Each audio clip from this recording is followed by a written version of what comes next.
Why is this happening to me? What do you think happens when we die? Qu'est-ce qu'il y a de pénible que d'être avec soi-même? Réveille-toi, réveille-toi. Hey, yeah. It's time to wake up. Réveille-toi, hey. Réveille-toi. Wake up, wake up, wake up. Bienvenue. Vous écoutez le podcast Wake Up Conversations. Je suis Anaïs Raoux, cofondatrice et CEO de Wake Up, une école pour les individus et les entreprises en quête de sens. Avant de vous présenter l'épisode du jour, laissez-moi vous parler de ce sur quoi on travaille en ce moment. Nous vivons aujourd'hui dans un monde très différent de celui d'il y a 20 ans. Les consciences s'éveillent et au travail, il n'est plus question de commander, de contrôler ou d'offrir un simple CDI. Nous sommes en 2020 et les individus recherchent aujourd'hui du sens et de l'impact au travail. Ils recherchent leur mission de vie, leur identité et à être reconnus pour qui ils sont vraiment. Ce décalage entre les aspirations des individus et la réalité du monde du travail avec sa hiérarchie en place et ses petits chefs crée un malheur et un désengagement inouï au travail. Vous managez une équipe et vous voudriez qu'elle marche sur les braises avec vous? C'est possible, même en 2020. Mais vous ne pouvez pas continuer à mettre en œuvre les mêmes méthodes de management du passé. Elles ne marcheront pas à un moment où le futur du travail se dessine sous nos yeux.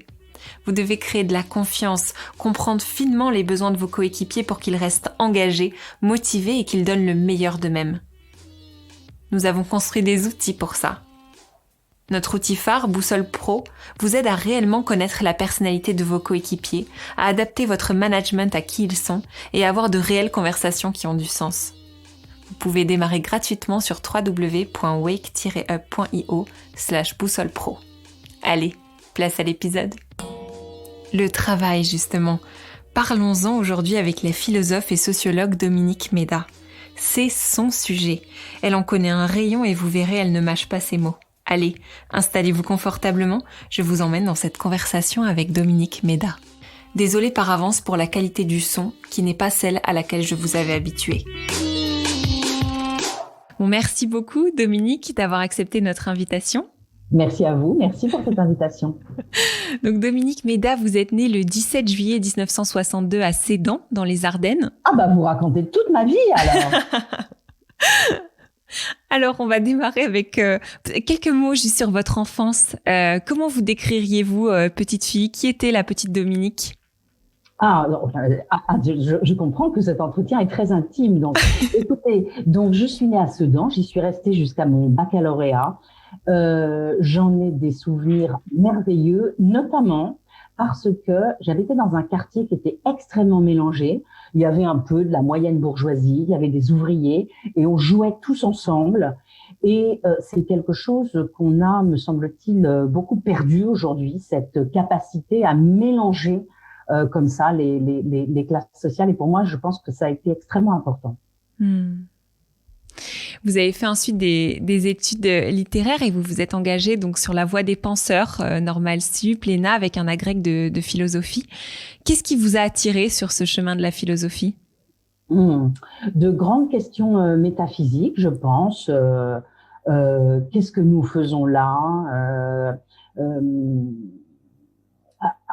À quoi sert notre présence? Comment transformer le monde? Je crois que très tôt, j'ai été habitée par l'envie de plus de justice. Donc, vous voyez, toutes les questions que se posent les enfants, les adolescents sur pourquoi le monde est-il aussi mal fait et comment je pourrais améliorer les choses.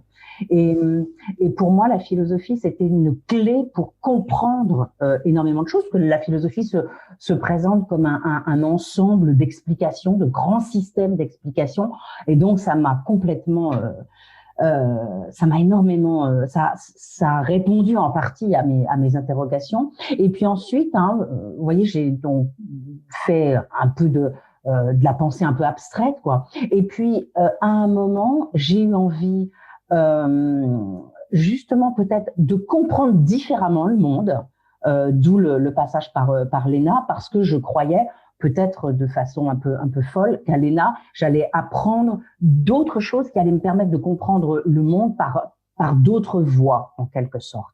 Et puis peut-être de ce fait de mieux le transformer, de pouvoir mieux le transformer, en ayant plus de prise en quelque sorte que les prises un peu abstraites que j'avais eues jusque-là. Avec cette vision un peu plus politique, sociétale, c'est ça? Tout à fait, absolument, oui. absolument. Et donc, vous posiez beaucoup, parce qu'on revient à la petite Dominique, vous posiez, j'imagine, beaucoup de questions de pourquoi le... Tout à fait. Pourquoi les injustices? Pourquoi il n'y a pas d'égalité? Pourquoi on est dans des sociétés riches et pourquoi il y a tant de misère ailleurs? Mais aussi des questions plus métaphysiques. Pourquoi on passe notre vie à travailler comme des fous alors que après tout on pourrait peut-être se limiter et déployer d'autres types d'activités. Voilà, toute une série de grosses questions bouillonnantes qui sont souvent les questions de l'adolescence.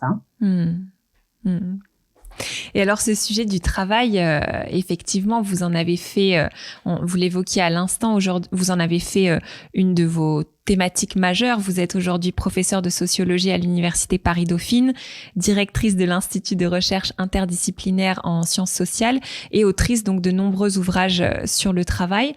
Alors, racontez-nous peut-être un petit peu quelle est la place du travail aujourd'hui et comment il a évolué à travers les âges. Alors ça, en effet, c'est un de mes premiers livres écrits seul.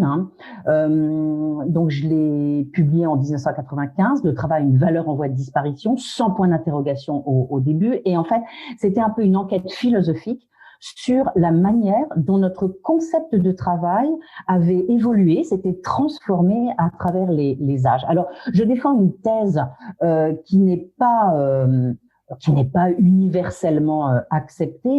Je défends la thèse que notre concept de travail, il n'a pas existé tout fait à travers tous les âges.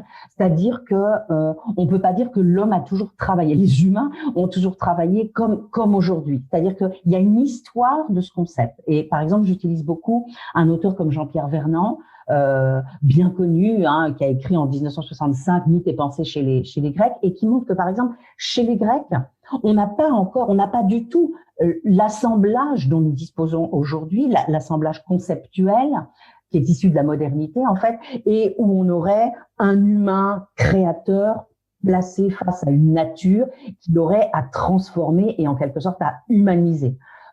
Vernant nous dit non, ça n'existe pas du tout, ça ne marche pas comme ça en Grèce antique. Et puis on a aussi des travaux d'anthropologues qui nous disent que finalement cette notion de travail, elle est en quelque sorte éclatée entre différentes activités, on n'a pas ce concept bien fait. Alors, dans ce livre, je raconte l'invention du travail en plusieurs étapes, c'est-à-dire ce moment fondamental au XVIIIe siècle, quand Adam Smith, l'économiste, quand les économistes s'emparent en quelque sorte de cette question. Mais là, le travail, il trouve en quelque sorte son unité, mais il est extrêmement abstrait, il est marchand. Et puis, je regarde ce qui s'est passé au XIXe siècle, très important, entre la philosophie allemande, Hegel et Marx, par exemple, où là, le travail, ça devient vraiment l'essence créatrice de l'humain qui a pour mission de transformer le monde. Donc, le travail, ça devient vraiment l'activité absolument fondamentale. Et puis, la mise en place du salariat à la fin du XIXe siècle. Et je montre comment le travail prend une place de plus en plus importante dans nos sociétés. Et justement, après, quand je vais faire une enquête sociologique avec des collègues, mon travail est très souvent collectif, pour voir ce qu'il en est aujourd'hui du rapport des personnes au travail, eh bien, on va s'apercevoir en effet qu'aujourd'hui, peut-être encore, je dirais plus que jamais, le travail tient une place absolument essentielle dans la vie des personnes. Il est véritablement devenu une norme. C'est-à-dire, si vous n'en avez pas, alors vous souffrez, à la fois du fait de l'absence de revenus, mais aussi de l'absence de possibilité de faire des choses, d'apporter votre contribution au monde, de vous intégrer dans la société. Et ce qu'on a montré avec nos études un peu sociologiques, en exploitant différents types d'enquêtes, c'est que la France est particulièrement à la proue de ce mouvement qui veut que les personnes soient très attachées au travail et considèrent que le travail est très important. Oui, le travail comme émancipateur presque de de la personne. En tout cas, vous me donnez envie de lire Jean-Pierre Vernant. J'ai un de ses livres dans ma bibliothèque que j'ai ouvert il y a très très longtemps quand j'étais en prépa et qui s'appelle, je crois, Les hommes, les dieux, quelque chose comme ça. Donc ça me donne envie de me replonger dedans parce que je ne m'en rappelais plus de ces thèses.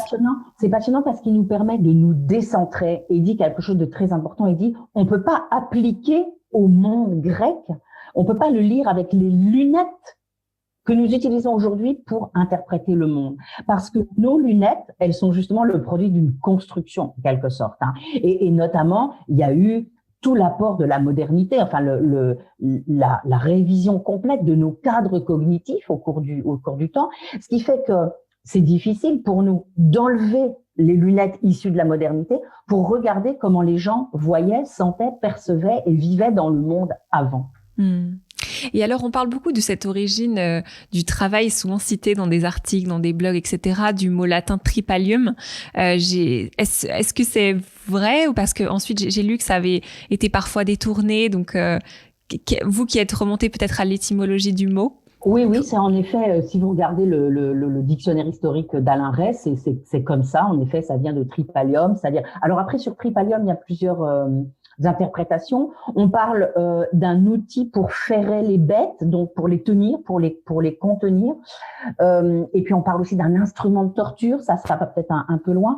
En tout cas, c'est vrai que ce terme, de même que l'idée même de travail, va naître, je dirais, dans un contexte où c'est pas une activité très folichonne. Hein. C'est quand même une activité qui se caractérise par l'effort, par le sacrifice. Et d'ailleurs, vous voyez, pour regarder comment les époques se répondent ou sont extrêmement différentes. Par exemple, Marx va se moquer d'Adam Smith. Donc, Adam Smith, c'est 1776, le 18e siècle, Marx, 19e. Et Marx dit, mais Smith, il a rien compris au travail. Il nous dit que c'est un effort et une peine et un sacrifice. Mais pas du tout. Marx dit, c'est une passion positive. Donc, si vous voulez, il y a eu au 19e siècle un renversement de gradient, d'appréciation du travail. Et on est passé du travail, en effet, comme des utilités, hein, c'est souvent ça que disent les économistes, c'est de l'effort, c'est de la fatigue, c'est de la sueur, c'est dur, à une idée soudainement beaucoup plus magnifiée du travail comme cette activité qui permet aux humains non seulement de transformer complètement le monde qu'ils ont en face d'eux, mais aussi eux-mêmes. Donc voilà, c'est cette révolution absolument extraordinaire qui se passe au début du 19e siècle et qui va s'étaler tout au long du 19e et où le travail, c'est l'essence créatrice de l'homme, la liberté créatrice. Qui est complètement en opposition d'ailleurs avec ce qu'on peut lire dans la Bible, qui a été vraiment ancré dans la tradition, qui est que voilà, l'homme doit travailler, qui est en réponse à Ève qui aurait péché, et donc qui est vu effectivement plus comme un labeur, une corvée. Et là on renverse dans ce que vous expliquez au 19e siècle, qui est un peu aussi le rejet des religions et d'une société beaucoup plus athéiste qui va grandir au fil des années aussi, quoi. Oui, et d'une société qui a compris, notamment dès l'époque de Smith, de Locke, etc., que le travail, c'était vraiment une faculté humaine qui est extraordinaire, quoi, hein, qui est formidablement à la fois productive et transformatrice. Donc, c'est notre secret à nous, quoi, le travail. Alors, ce sujet du travail, il est plus que jamais d'actualité. On sort d'une crise sanitaire, on entre dans une crise économique avec de nombreuses incertitudes. Alors, on l'a vu, la crise du Covid, elle a exacerbé ces inégalités en mettant en lumière des personnes et des jobs oubliés, et en même temps, de notre côté, avec des personnes qui se sont rendues compte de l'inutilité de leur travail par rapport à la vie sociale du pays. En quoi est-ce que vous pensez que cette crise, à la fois celle qu'on vient de vivre et celle qui arrive, va profondément bouleverser notre rapport au travail ? Alors, j'espérais qu'il en irait ainsi. Et je vous trouve un peu optimiste quand vous dites qu'un certain nombre de personnes se sont rendues compte de l'inutilité de leur travail. Alors ça, c'est un des apports de la sociologie du travail. C'est très difficile pour quelqu'un de se dire mon travail n'a aucun intérêt, mon travail est nul. Parce que c'est comme si précisément vous vous disiez « je suis nul ». Donc, et c'est pour ça que on essaye toujours, quand on fait des enquêtes sur le travail avec les personnes, de détourner nos questions. Donc, on va pas dire est-ce que vous aimez votre travail, mais on va poser des questions détournées pour essayer de saisir ça. Donc, moi, je ne pense pas qu'un grand nombre de personnes se soient rendu compte que leur travail était inutile. En revanche, ce que vous avez dit est très important. Cette crise, elle a révélé les inégalités. Et elle les a aussi exacerbées. C'est tout ce qu'on a dit pendant tout le confinement sur ces travailleurs essentiels qui étaut au contact et qui ont subi. Alors ça, c'est passionnant. On commence à avoir vraiment des choses concrètes là-dessus. Qui ont subi une augmentation de leur mortalité. Il y a eu très tôt. Alors en France, on peut pas le faire. En France, on peut pas mettre en évidence que certaines professions ont subi un taux de mortalité plus important que d'autres parce qu'on n'a pas les éléments, on n'a pas le droit de le faire. En gros, on n'a pas. Mais au Royaume-Uni, ils l'ont fait et ils ont montré qu'un certain nombre de professions, bien sûr, les métiers du care, les chauffeurs de bus et de taxi, les personnels de la vente avaient subi une surmortalité. Donc voilà, ça révéler au grand jour les professions radicalement utiles, c'est-à-dire celles sans lesquelles on n'aurait pas pu vivre, ceux qui nous ont amenés, permis d'être alimentés, et puis je pense à tous ces les métiers du care, qui ont permis aux personnes qui étaient soit dans les EHPAD, soit chez elles, de continuer, de leur permettre à vivre. Donc voilà, tout d'un coup, ce qui nous a sauté aux yeux, parce que tout l'espace était vide, il était vidé, c'était le confinement, les gens étaient rentrés chez eux, et qu'est-ce qu'on a vu? On a vu dans l'espace public exclusivement ces personnes qui nous étaient formidablement utiles. Donc, qu'est-ce que ça va changer? Est-ce que ça va changer quelque chose? Regardez déjà le mal qu'on a eu à reconnaître le formidable travail des soignants. Les soignants, ils étaient pour beaucoup en grève et ils manifestaient au moins une année avant le Covid. Et ils disaient, il nous faut plus de lits, il faut augmenter les salaires des plus basses catégories, etc. Et ben, là, on a eu le Ségur. Alors certes, il y a eu des augmentations, mais pas encore à la mesure de ce qui était attendu. Et je ne crois pas qu'on soit parti vers une augmentation des plus bas salaires de tous ces travailleurs essentiels, les caissières, les aides-soignantes, les agents de nettoyage, qui sont parmi des catégories d'une certaine manière très peu considérées et extrêmement utiles, qui font un travail invisible justement, qui enlèvent les saletés, les éléments qui pourraient accroître le nombre de maladies, la mortalité, etc. Donc, formidablement important. Et bien, toutes ces professions, il semble pas qu'il soit question de les revaloriser. Donc, j'ai peur que, bien qu'elle ait été absolument gigantesque, cette crise, finalement, n'ait pas les conséquences que nous aurions pu espérer. Mais oui, pour rebondir sur ce que vous dites, effectivement, peut-être ma question était légèrement optimiste. Pour une petite anecdote personnelle, ma maman est infirmière et ma sœur puéricultrice. Et en fait, ce qui se passe parce que j'étais avec elle, j'ai passé quelques semaines aux vacances dans le sud de la France. Je les avais pas vues depuis 5 mois. Et il semblerait que malheureusement au final, malgré tout l'effort qu'elles ont fourni pendant cette période, finalement elles soient désavantagées en termes de salaire à l'année, ce qui est quand même assez fou. Mais parce que voilà, on a donné au plus bas de l'échelle avec cette loi Ségur, mais on a retiré à d'autres, donc effectivement c'est compliqué quoi. Ce qui est regrettable, c'est que l'énormité de cette crise n'a pas fait éclater nos modes classiques de raisonnement et de fonctionnement. Par exemple, on aurait pu se dire que il y a un véritable problème de béance entre l'utilité sociale des gens et la manière dont ils sont rémunérés. C'est-à-dire qu'en effet, vous avez des professions qui manifestement quand même ne sont pas essentielles ou n'apportent pas de services essentiels à la population, qui sont hyper rémunérés, des rémunérations exorbitantes, même très difficiles à imaginer, des millions. pendant que des gens qui rendent des services essentiels sont payés des salaires de misère. Parce que ce qu'on disait tout à l'heure sur les aides-soignantes, les agents de nettoyage, les caissières, le salaire net médian à temps complet, 1 300 €, autour de 1 300 €. Et c'est souvent des gens qui travaillent à temps partiel. Donc, là, il y a quelque chose qui va absolument pas. Et on aurait pu espérer, c'est ce qu'on a vraiment espéré, c'est que l'immensité de cette crise fasse exploser nos modes de fonctionnement traditionnels. Et ça ne l'a pas fait. On aurait pu au moins se dire, tiens, on va essayer d'aplatir, de réduire les écarts. Hein, il y a eu récemment, j'ai soutenu une proposition de loi d'un député socialiste, Dominique Potier, qui proposait de réduire l'écart de 1 à 12. 1 à 12. Le SMIC d'un côté, 14 000 € de l'autre. Ça va, 14 000 €. Oui, oui. Oui. Il y a un autre espoir qu'avait soulevé, en tout cas au démarrage cette crise, et qui a alimenté aussi les réflexions de beaucoup de penseurs, dont vous, qui est que penseurs et citoyens comme moi d'ailleurs, que cette période post-Covid soit le début d'un nouveau paradigme, et notamment dans le monde du travail, qui inclut l'urgence climatique et sociale que nous sommes en train de vivre. Et vous parlez notamment, j'ai beaucoup aimé dans une interview où vous disiez que il y avait aujourd'hui cette nécessité de prendre des mesures radicales.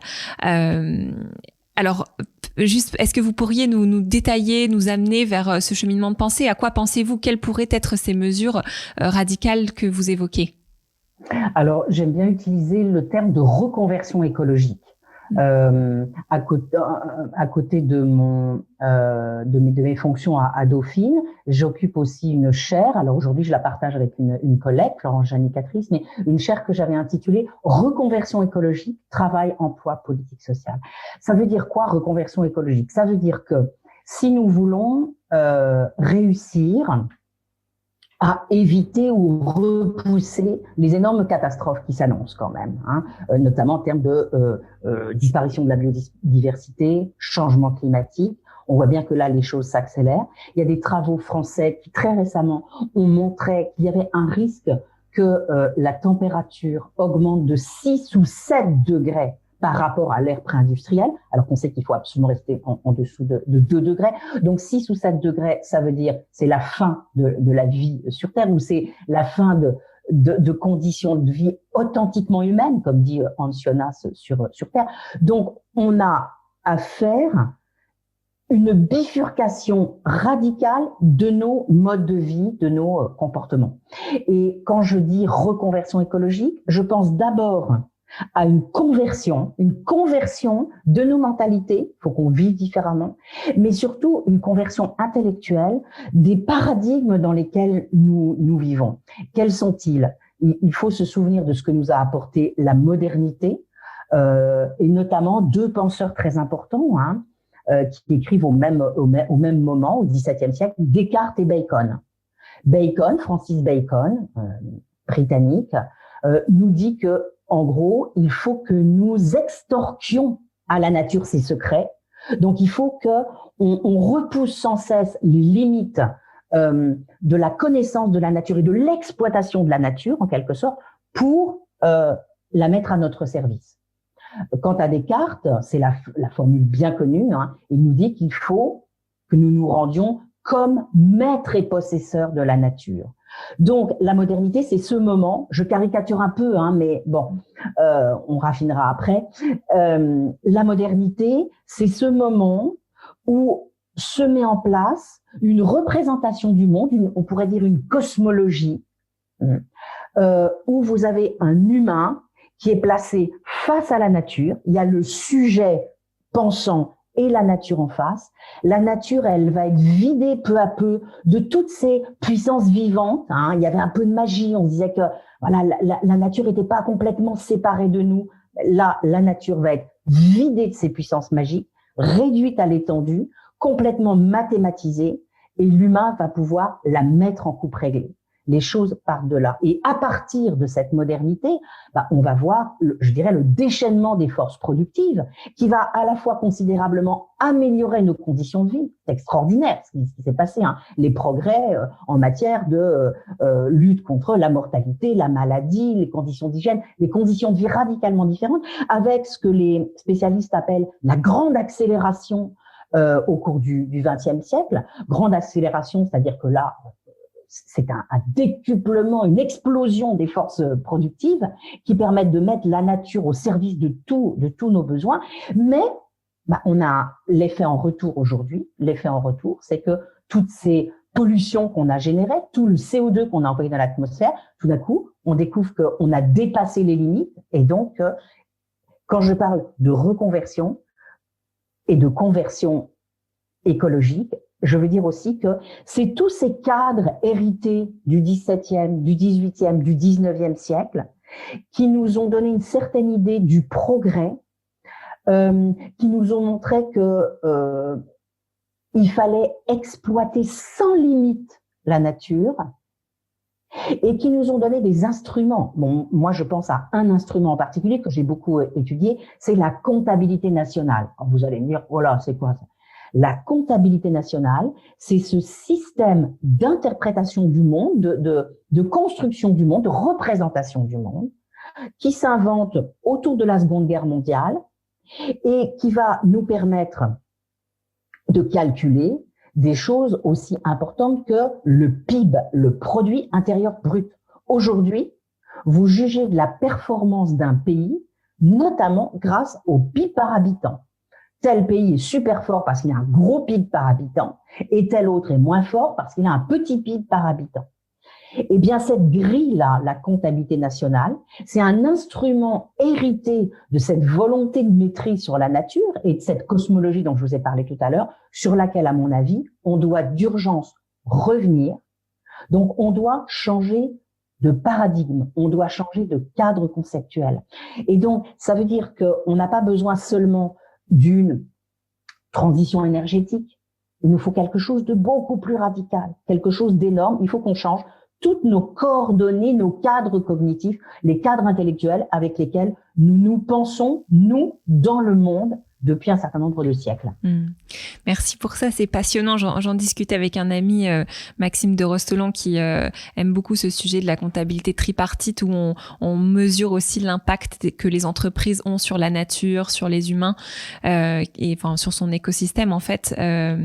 Et donc voilà, de travailler de manière beaucoup plus organique et beaucoup moins à la chaîne ou industrialisée tel qu'on voit le travail aujourd'hui. Ouais. Et si vous me permettez une toute petite incise, parce que ça me semble vraiment hyper important. Ce produit intérieur brut là, dont on parle toute la journée, le PIB a diminué de 10%, c'est l'horreur, c'est la fin du monde, etc. Bon, ce PIB qui est censé représenter la richesse de la société, il y a une assimilation PIB-richesse. Alors, j'ai écrit un livre en 1999, Qu'est-ce que la richesse? Où je me disais, comment est-ce qu'on a pu en venir à trouver que la richesse d'une société, elle est bien représentée par son PIB. C'est quoi son PIB? C'est la somme des valeurs ajoutées, plus le PIB non marchand. On rentre pas dans les détails. La somme des valeurs ajoutées, ça veut dire, c'est tout ce que les humains apportent de plus aux données naturelles, à la nature, etc. Donc, ça veut dire que cette petite partie de la réalité, elle est considérée comme l'ensemble de la richesse. Qu'est-ce que ça veut dire? Notamment qu'on oublie complètement l'environnement naturel. Alors, l'environnement, ça veut rien dire, la nature, ça veut plus rien dire, mais on oublie le patrimoine naturel qui nous permet de vivre, Donc, c'est comme si on était, on vit grâce à quelque chose, grâce à un patrimoine extraordinairement important, mais on oublie complètement qu'il fait partie de notre richesse. On ne regarde que ce qui est produit, donc d'une certaine manière, il y a toujours que du positif. Bon, sauf en cas de grande crise où on produit un peu moins. Mais vous voyez, c'est une folie cette représentation. Donc, il faut absolument revenir là-dessus et avoir de nouveaux instruments qui vont nous montrer que la richesse d'une société, c'est pas seulement ce que les humains produisent à partir du donné naturel. Et oui, mais alors je vais avancer dans mes questions, sinon on pourrait rebondir toute la journée parce que non, c'est moi qui me retiens de rebondir sur ce que vous dites parce que c'est passionnant cette histoire de marqueurs, d'indicateurs, de performance qui effectivement ne sont qu'une reflet partiel de ce que l'on vit, de la richesse que vous évoquez. Aujourd'hui, au niveau du travail, les grands marqueurs ce sont le chômage de masse, la perte de sens. Alors, j'ai une question pour vous toute simple, mais qui est philo. Qui est, le travail peut-il encore rendre heureux? Oh, énorme, oui, ça, vous posez des grosses questions. Alors, je dirais qu'aujourd'hui, c'est très compliqué. Disons que petit 1, le travail est considéré comme très important par les personnes. Il faut avoir un travail. Le travail est considéré comme un des moyens d'être heureux. Il y avait un beau livre de Baudelot, Golac et leurs étudiants qui avait été écrit en 1998 ou 2000, je sais plus, Travailler pour être heureux. Le travail, c'est une composante du bonheur. Maintenant, c'est pas toujours synonyme de bonheur, loin de là. Et on a beaucoup d'enquêtes aujourd'hui qui nous montrent que dans un certain nombre de pays, mais particulièrement en France, il y a un très grand malaise au travail. C'est-à-dire il y a une crise de l'emploi et il y a une crise de travail. Conditions de travail beaucoup trop difficiles, stress, pression parce que vous avez une armée de réserve des chômeurs qui pèsent sur les conditions de travail. C'est pas la peine d'améliorer les conditions de travail puisque il y a un vivier de chômeurs qui peut être utilisé par les employeurs. Donc rien ne pousse à l'amélioration des conditions de travail. Et puis la globalisation à laquelle on assiste depuis une trentaine d'années contribue à faire pression sur les conditions de travail. On a eu de nouvelles organisations du travail qui sont mises en place à partir des années 80 avec du juste à temps, du management par objectif, des indicateurs à respecter, du contrôle, de plus en plus de contrôle, et le numérique a accru ce contrôle. Donc aujourd'hui, c'est Thomas Coutreau qui a écrit un très beau livre qui s'appelle Libérer le travail, qui nous dit que il y a à peu près la moitié des personnes pour lesquelles le travail, c'est plutôt une source de malheur qu'une source de bonheur. Qu'est-ce qui vous donne de l'espoir aujourd'hui, Dominique?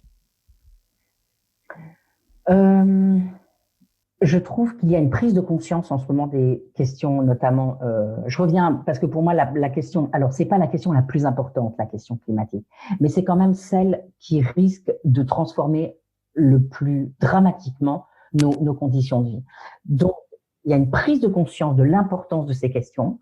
Il me semble que le climato-scepticisme est maintenant réduit à portions congrues, même si on a des pays entiers avec leurs dirigeants qui restent inconvaincus de tout cela. À commencer par les US, oui. Ouais, le Brésil, enfin bon. Donc il y a une prise de conscience, il y a une envie de changement. Quand vous lisez les sondages, les enquêtes aujourd'hui, les gens voudraient du changement. Le problème, ça va être précisément la rapidité de ce changement et notre capacité à le mettre en œuvre. Parce que on peut pas le décider dans un seul pays. C'est très compliqué de décider que tout seul on va faire notre grande bifurcation, notre grande reconversion écologique. C'est très compliqué parce que la reconversion écologique à laquelle je pense, moi, qui doit être juste, on parle souvent de transition juste, c'est-à-dire que vous pouvez pas vous amuser à fermer des secteurs où vous allez avoir plein de chômage et puis à en ouvrir d'autres sans vous occuper de rien. Il va falloir organiser tout ça, anticiper tous ces changements, regarder dans les secteurs qui doivent fermer quelles sont les compétences et comment on va aller permettre aux personnes de ne pas passer par la case chômage, de ne pas être abandonnées à cause de ces reconversions. C'est le deuxième sens, c'est la deuxième raison pour laquelle j'utilise ce terme de reconversion écologique. Il y a l'idée de conversion des cadres cognitifs et de nos mentalités en quelque sorte, et puis il y a l'idée de reconversion industrielle, toutes celles qu'on a connues depuis 40 ans en Europe notamment, des reconversions qui se sont mal passées, hein, le textile, la sidérurgie. Trop souvent, on a mis les gens en pré-retraite, on les a laissés au chômage ou sans revenu. Là, on a une reconversion encore plus importante à imaginer, à organiser en très peu de temps, en 20 ans.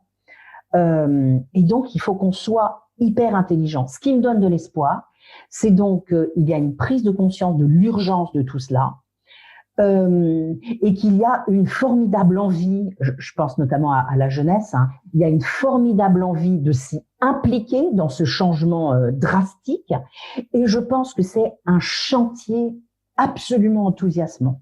Il s'agit de tout changer, de rebâtir notre économie, de partir avec, d'insuffler de nouvelles pratiques, de nouveaux comportements. Il faut tout réinventer, exactement comme au moment de la reconstruction en France, en 10 fois plus. Et alors, pour faire ce lien justement entre cette urgence climatique, cet éveil des consciences sur ces sujets, on le voit souvent, hein, et en tout cas, je parle pour moi, pour ma génération Y, accompagné d'une remise en cause profonde du capitalisme, de l'ultra-financiarisation de la société. En quoi ce capitalisme extrême dont on a vu aussi les déboires en 2008 etc., est incompatible avec l'épanouissement au travail? Si vous voulez, le capitalisme, il se caractérise par une obsession de l'accumulation. Une obsession de l'accumulation et de la recherche du profit à tout prix. Donc tout est bon à mettre dans cette grande machine à fabriquer du profit. Alors Marx l'avait déjà très très très bien montré, hein, qui se paye par l'exploitation des travailleurs, l'exploitation de la terre. Donc en effet, ce capitalisme dans lequel nous nous trouvons n'est pas compatible, notamment parce qu'il est illimité et qu'on a besoin de poser des limites. Poser des limites à l'exploitation humaine, poser des limites à l'exploitation de la nature. Maintenant, la vraie question qu'on peut se poser, c'est cette forme de capitalisme qu'on connaît hyper financiarisée, elle est complètement incompatible avec le nouveau paradigme que nous cherchons à mettre en place, c'est-à-dire un paradigme du prendre soin versus le paradigme de l'exploitation et de la conquête. Hein, quelqu'un comme Aldo Léopold montre ça très bien. Il dit qu'il faut substituer au rapport d'exploitation et de conquête qu'on a avec la nature un rapport de respect, d'admiration et même d'amour. Donc de prendre soin des humains, prendre soin de la nature. Ce capitalisme financiarisé est incompatible avec ça. Est-ce que le capitalisme tout court est compatible ou non avec ce que nous cherchons à faire, avec ce nouveau paradigme du prendre soin? Moi, je ne pense pas. C'est-à-dire que je pense qu'on a besoin, là encore, d'une révolution complète. C'est un peu ce qu'on propose avec mes collègues Julie Battilana et Isabelle Ferreras. On a on a publié dans une trentaine de journaux dans le monde entier un manifeste pour démocratiser le travail. Et une de nos propositions, notre proposition phare, c'est la démocratisation de toutes les organisations de travail. Donc une codécision à parité, investisseurs en travail, investisseurs en capital, pour résoudre nos problèmes.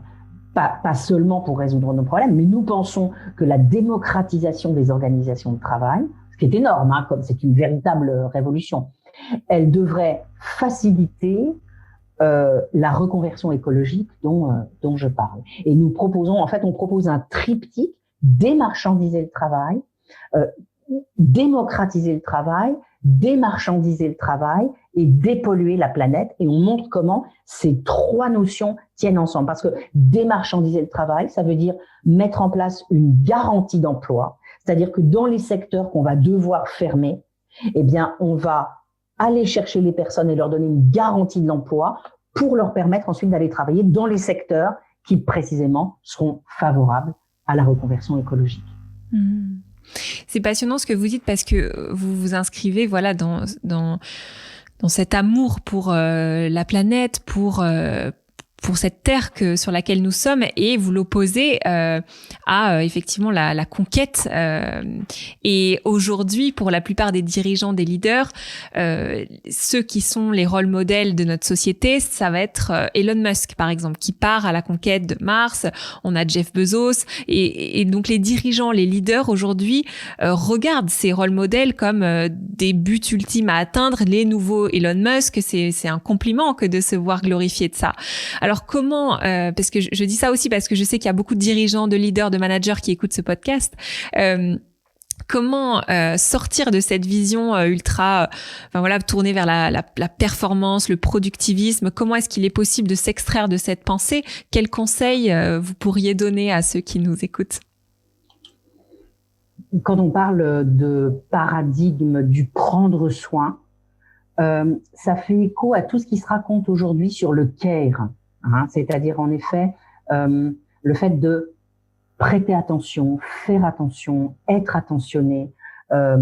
Donc, c'est vraiment un tout nouveau paradigme qui, à mon avis, est suffisamment large pour accueillir toutes ces nouvelles pensées qui sont nécessaires.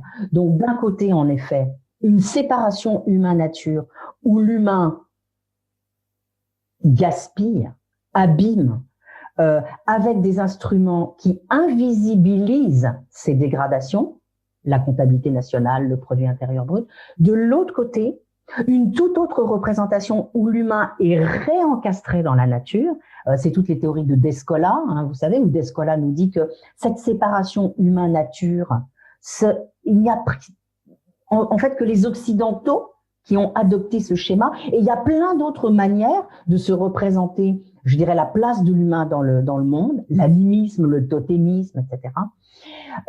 Et donc, ce paradigme du prendre soin, il me semble extrêmement inspirant parce que ça veut dire qu'il peut générer des cadres conceptuels et des instruments radicalement différents de ceux que nous utilisons aujourd'hui. C'est-à-dire, comment est-ce qu'on va économiser nos ressources, produire à moindre coût, ne pas oublier de compter les dégradations et les utilisations excessives de ressources, sortir du paradigme extractiviste. Donc, vous voyez, c'est une toute nouvelle philosophie avec toutes ces représentations, toute sa cosmologie et toutes ces instrumentations, ces dispositifs qu'il va falloir inventer.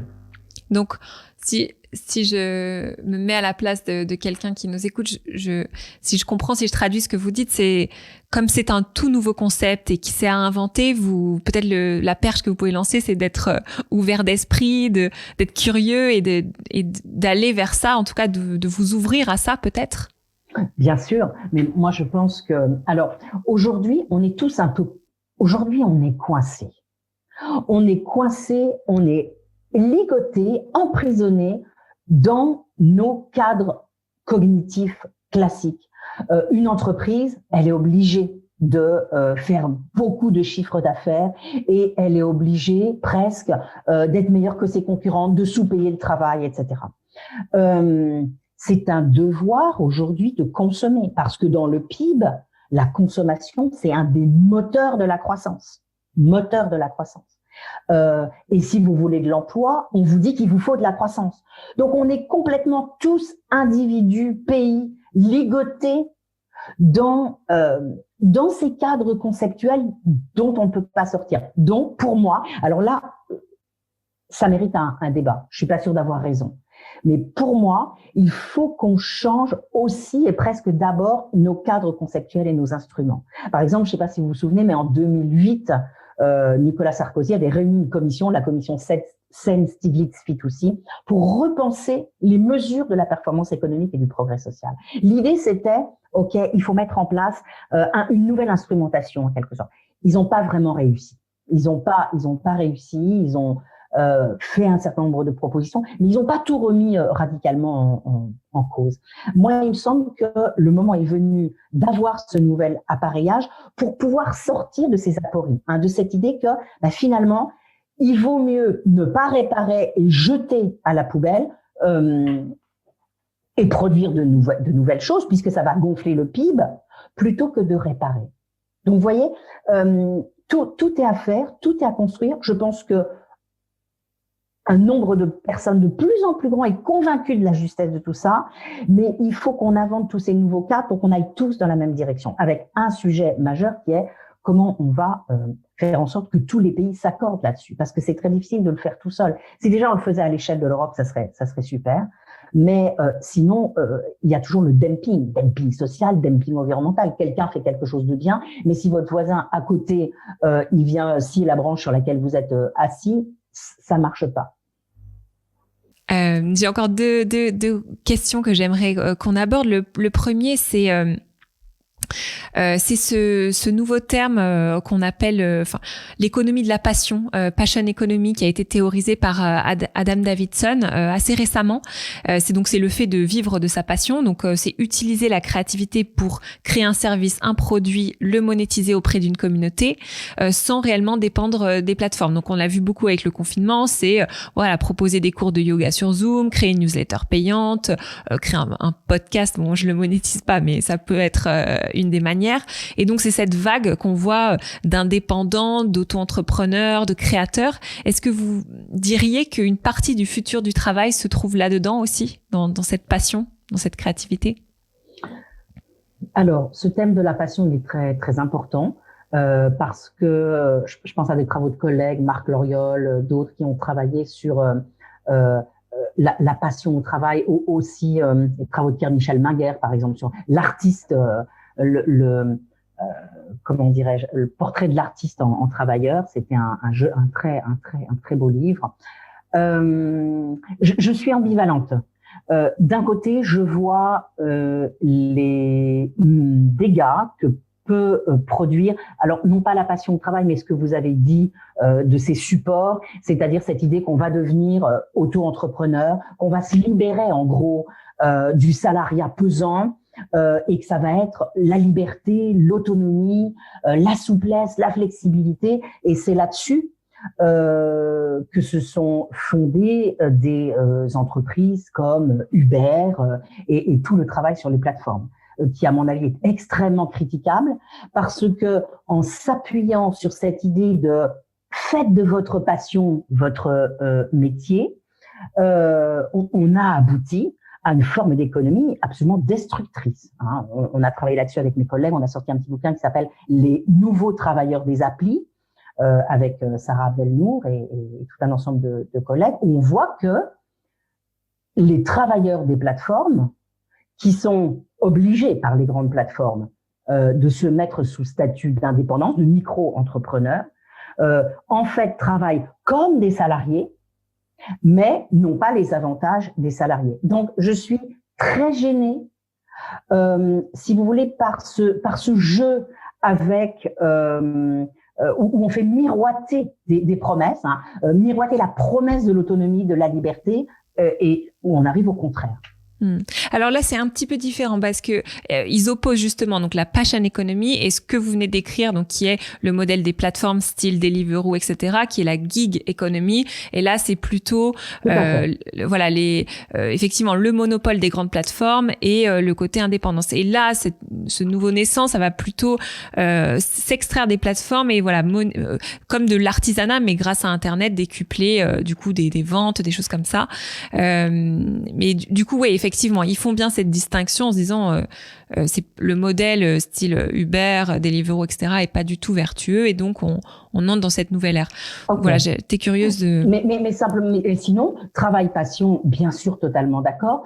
Ce que j'anticipe un peu, là encore, sans du tout être certaine d'avoir raison, c'est que on va sans doute entrer, si vraiment on met en œuvre cette reconversion écologique à laquelle j'aspire, on va plutôt entrer dans un monde où on risque de relocaliser un certain nombre de productions, développer des filières de réparation, de recyclage, assister à des formes d'anti-déversement. Je pense à la théorie de Sauvy, on réduit le secteur primaire qui se déverse dans le secteur secondaire, puis qui se réduit, etc. À mon avis, on va créer beaucoup d'emplois avec la reconversion écologique, à la fois dans l'agriculture biologique, et dans le secteur secondaire, peut-être sous de nouvelles formes, les formes d'artisanat. Mais ce travail, il sera peut-être un travail passion, mais il sera aussi un travail très matériel. parce que je pense qu'on va devoir se passer d'un certain nombre d'adjuvants du travail, chimiques ou mécaniques, qui consomment beaucoup d'énergie et qu'on va en revenir au travail humain, à l'huile de coude. Voilà, donc c'est un peu, peut-être que ça sera un travail passion, mais ça sera aussi un travail matériel, sans doute intéressant, sans doute beaucoup plus plein de sens que d'autres activités. Et donc, pour moi, si vous voulez, c'est ça que j'avais oublié de vous dire tout à l'heure, et je suis heureuse qu'on puisse y revenir. La reconversion écologique, c'est aussi pour moi la possibilité non seulement de créer des emplois, mais aussi de créer des emplois utiles, beaucoup plus en lien avec la satisfaction des besoins sociaux des personnes. Et alors, vous venez de l'évoquer un petit peu avec voilà ce côté retour à l'huile de coudre, retour à l'artisanat, côté plus matériel et concret, retour à la terre. Enfin, ma question est plus large. Du coup, qu'est-ce que vous verriez d'autre dans ce futur du travail selon vous? Qu'est-ce que vous mettriez d'autre? Ben, si vous voulez, je pense qu'on est tous dans cette interrogation de savoir quelle va être la part respective du travail matériel dont je viens de parler et du numérique. Parce que le numérique, il a pénétré de plus en plus nos vies. Le Covid a permis de franchir encore une étape supplémentaire. Il est évident que ça va inciter à développer le travail à domicile, le travail à distance, et on est devenu de plus en plus dépendant de ces applications. Et moi, je vois une espèce de lutte. J'ai écrit un article récemment qui s'appelle « 3 scénarios pour l'avenir du travail ». Et mes 3 scénarios, c'est le scénario du démantèlement du droit du travail, qui n'est pas bon. Je m'interrogeais sur la question de savoir quel scénario est le plus apte à satisfaire les immenses aspirations justement que nous avons à l'égard du travail. Alors je dis il y a le scénario du démantèlement du droit du travail, mais qui ne semble pas de nature à satisfaire nos attentes. Et puis il y a 2 autres scénarios. Le scénario de l'automatisation complète du travail, avec la diffusion du numérique, travail à distance, etc., avec les risques de déshumanisation du travail, de contrôle, de surveillance, qui sont tout à fait préoccupant.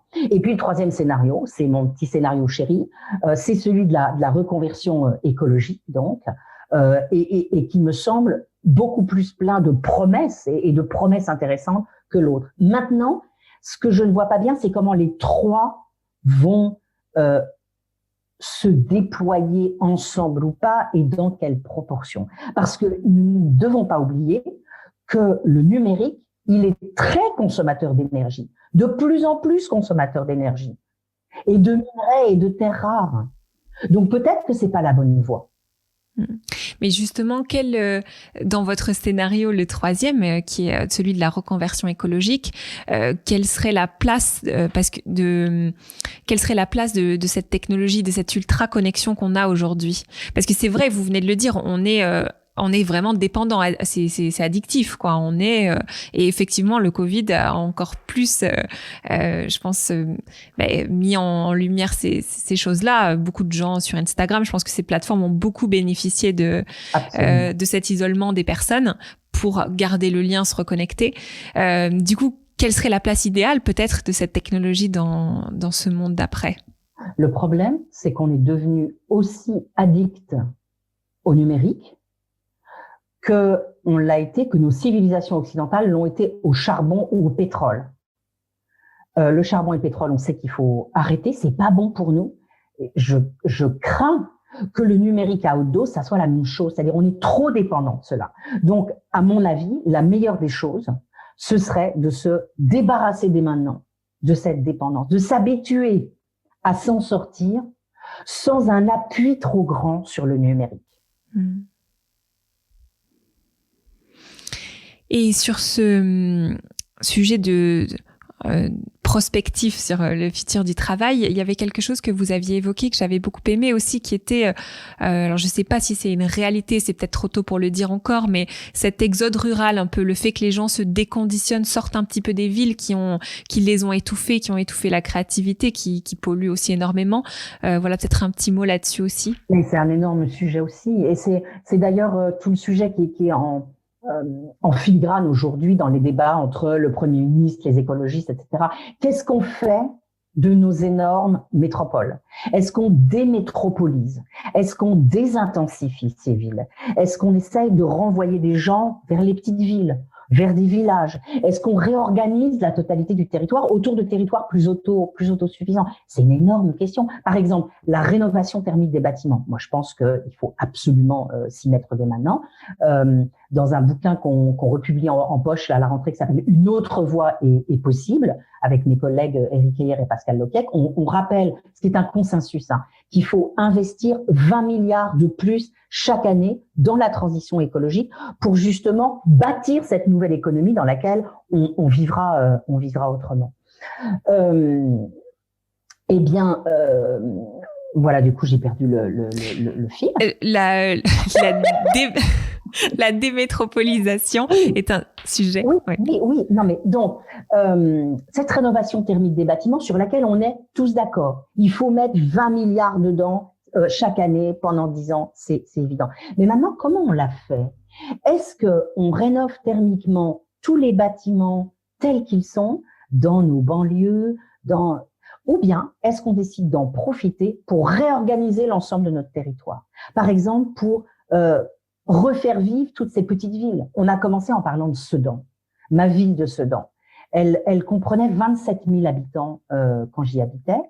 C'était une petite ville qui avait été très florissante, le textile, etc., très florissante. Aujourd'hui, c'est une ville qui a perdu presque 10 000 habitants, qui n'a plus beaucoup d'atouts, et elle est représentative de tas de petites villes comme ça, avec des centres-villes complètement morts, les magasins fermés, des hypermarchés développés à l'extérieur, etc., etc. Donc, est-ce qu'on en profite pour repenser radicalement l'organisation de notre territoire entre des grandes métropoles qui pompent toute la substance, mais dans lesquelles on vit mal, et le reste du territoire? Vous voyez, tous les sujets auxquels on a à penser, c'est extraordinaire. Non, mais c'est un moment formidable parce qu'on va avoir le plan de relance, et donc il y a cette idée enfin que, la dette, ça, on y pensera après. Là, on a besoin d'énormément d'argent pour reconstruire notre pays. Comment on le reconstruit? Là, je trouve que il faut tous qu'on s'y mette faudrait presque alors je suis pas une adepte des grands débats, mais c'est le moment de mettre sur la place publique toutes ces idées les plus folles qui soient pour repenser notre société. En tout cas, merci beaucoup Dominique. On sent la passion et l'énergie. On pourrait débattre, en tout cas, vous interroger et discuter de ces sujets pendant des heures. Pour clôturer notre échange, j'ai un petit rituel où je pose 4 petites questions, plutôt personnelles sur vous. L'idée, c'est que vous répondiez, de manière la plus spontanée possible. Alors, on démarre. Quelle est la leçon Quelle est la leçon que vous avez mis le plus de temps à apprendre? Waouh, mais c'est trop difficile. Comment voulez-vous Non, je sais pas. La leçon que j'ai mis le plus de temps à apprendre. Trop dur. Ah, vous pouvez trouver. Ah, mais attendez, c'est des questions super difficiles.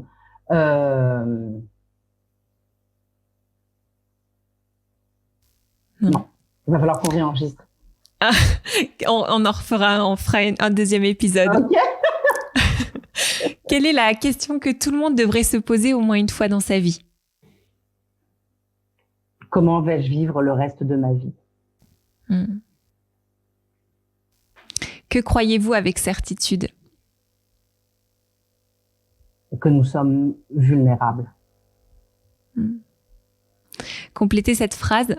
Le monde du travail a besoin de gigantesques changements.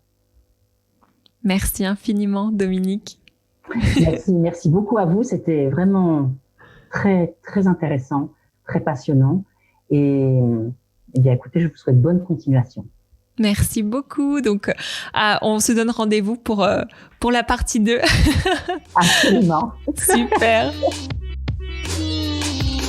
Merci infiniment à Dominique Méda pour cette conversation et à vous de nous avoir écoutés jusqu'ici. Avant de partir, j'ai 2 petites choses à vous dire. La première, c'est que si vous avez aimé l'épisode, le mieux est de mettre des étoiles sur Apple Podcast et de partager cet épisode sur LinkedIn. C'est ce qui nous aide le plus à le faire connaître et à diffuser le message que oui, un monde du travail plus humaniste est possible. La deuxième chose, c'est que vous pourrez désormais me retrouver tous les jeudis à 13h en live pour une discussion sur le futur du travail. Si vous managez une équipe, rejoignez-nous sur www.wake-up.io/communauté. D'ici là, prenez soin de vous et je vous dis à la semaine prochaine avec un nouvel invité.